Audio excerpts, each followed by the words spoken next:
Every town has them, those whispered stories that everyone swears happened to a friend of a friend. Urban legends live in that uncomfortable space between fact and fiction. From vanishing hitchhikers to deadly mall encounters, these legends have shaped how we see danger in everyday situations.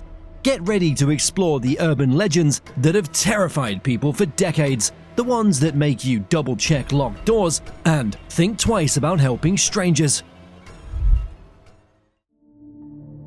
Deep in Japan's shadowy streets, the Kuchisake Onna haunts lonely passers-by with a chilling presence. This ghostly woman, wearing a surgical mask, approaches victims under flickering streetlights, her voice soft but eerie. Legend says she asks if you find her pretty. Do you think I'm beautiful? Only to reveal a gruesome ear-to-ear slit mouth hidden beneath the mask. Born from old samurai tales, her story reflects fears of betrayal and beauty's dark side.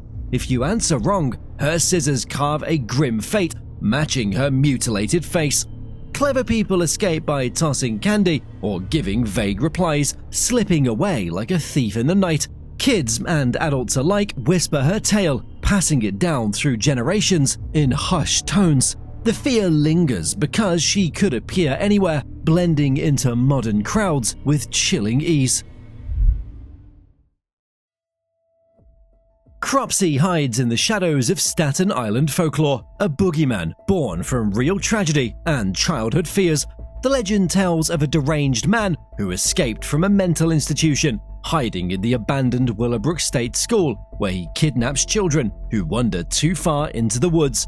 Parents used Cropsey stories to keep kids from exploring dangerous areas, warning them about the madman with a hook for a hand who drags victims back to his lair. The tale took on a chilling reality when Andre Rand, a former Willowbrook employee, was convicted of kidnapping local children in the 1970s and 80s. This blurred line between myth and fact makes Cropsey particularly terrifying, because he represents how urban legends can spring from actual evil. The story spread beyond Staten Island, adapting to different communities, but always maintaining that core fear of predators hiding in plain sight, waiting for unsupervised children to make one wrong turn. The next one is even more scarier. The Hookman preys on young couples parked in Lover's Lane, turning romantic evenings into tales of terror.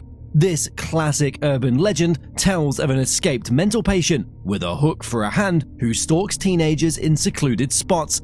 The story usually extends with a couple hearing radio reports about the dangerous escapee, then noticing strange scratching sounds on their car.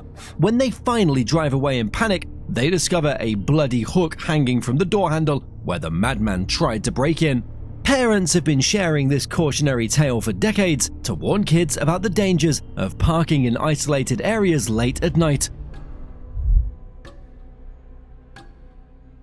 This one is from 1976. A carnival worker cleaning a funhouse in Tennessee stumbled upon a harsh surprise. A hanging corpse, thought to be a prop, turned out to be Elmer McCurdy, a real outlaw killed in 1911. His body, mummified and sold to carnivals, had been displayed for decades, unknown to crowds. The discovery made during a TV shoot sent chills down the crew, hitting the nail on the head for creepy.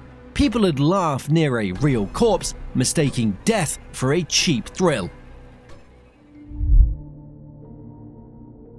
In Toronto's bustling financial district, a bizarre tragedy birthed the Lawyer's Fall urban legend in 1933. Gary Hoy, a respected lawyer, loved showing off the strength of his 24-floor office windows at the Toronto Dominion Centre. He'd charge into them, proving they wouldn't break, until one fateful day, the window frame gave way. He descended to his death, shocking everyone, as he'd done this stunt countless times before. The tale, rooted in this real accident, spread like wildfire, blending horror with a grim lesson about overconfidence.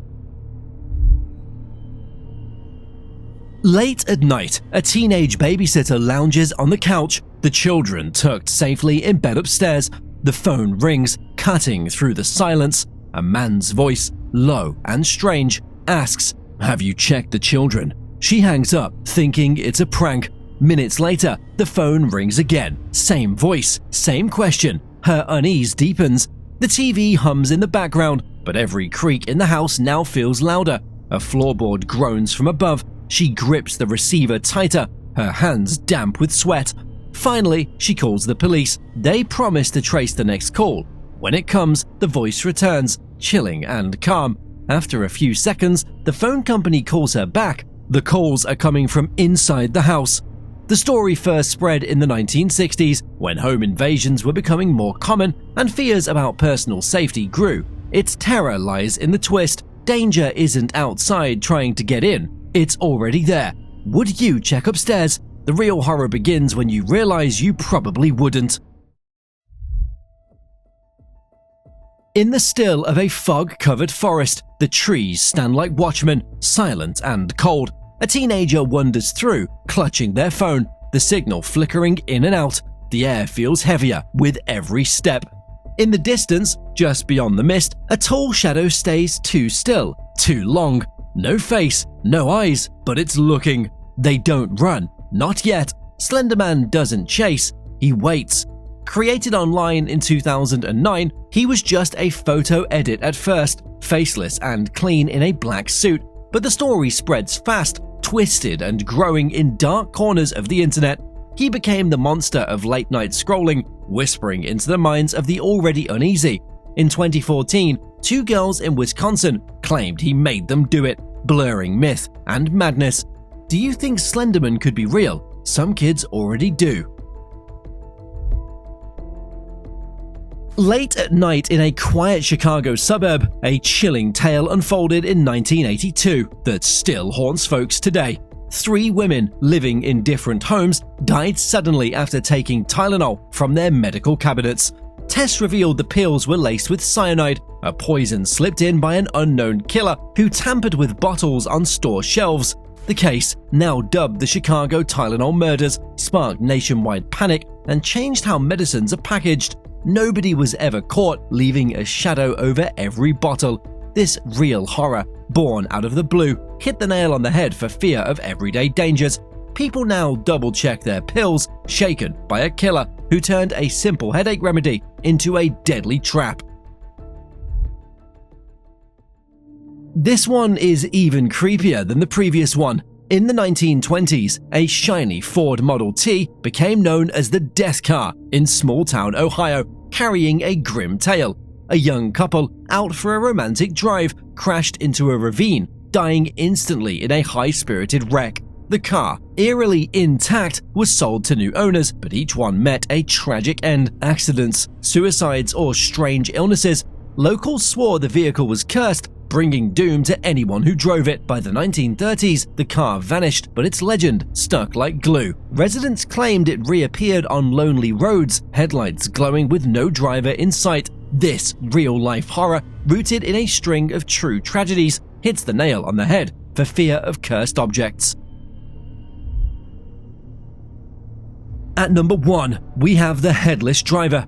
On Japan's moonlit roads, the headless rider, or Kobayashi rider, weaves a chilling tale. A motorcyclist, speeding through the night, hit a piano wire strung across the road, losing his head in a gruesome flash. The bike kept rolling, carrying his lifeless body, a sight straight out of a nightmare. Now, locals say his ghost haunts these same streets, racing at breakneck speed, searching for his missing head or the culprit who set the trap. Born from a real accident, possibly tied to a biker gang rivalry or a prank gone wrong, the story took off after the 1974 film Stone hit Japan in 1981, showing a similar decapitation. These urban legends, from the headless driver's ghostly gallop to the death car's cursed wheels, keep us awake with their real bone-chilling roots. Which tale spooked you the most? Like, subscribe, and share your creepy stories below. Stay tuned for more eerie truths that haunt the night.